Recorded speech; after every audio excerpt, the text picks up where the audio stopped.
Mamerina ny araba hoantsika indray izay avy eto amin'ny fohy be mpamantatra ny toetry ny andro avy etỳ Ampasapito.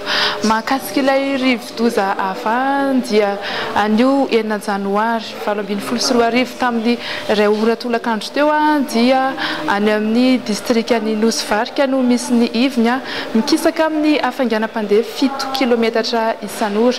Niena dia niena hatrany ny heriny ary niverina ho tempête tropicale modéré izy ny tafiotra entiny dia 70 kilometatra isan'ora ary ny rivotra entiny kosa dia 520 kilometatra isan'ora.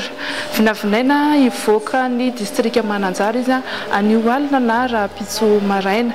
Ny filazana loza arak'izany dia maraina filazana loza miloko mena ny distriktan'ny Manoro, Marolambo, Ifanadina, Ikongo, Manakara, Mananjary, Nosy-Varika ary Vohipeno.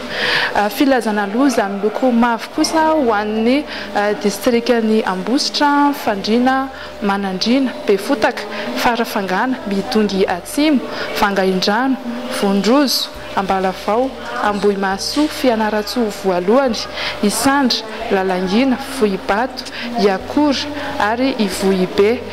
Filazana loza miloko maitso kosa ho an'ny distriktan'ny Amboasary Atsimo, Betroka, Taolaniaro, Bekily, Belo, Ambovombe Androy ary Tsiombe ary filazana loza miloko manga ho an'ny faritry Sava, Sofia, Betsiboka, Alaotra Mangoro, Analanjirofo, Atsinanana, Analamanga, Itasy ary Vakinakara.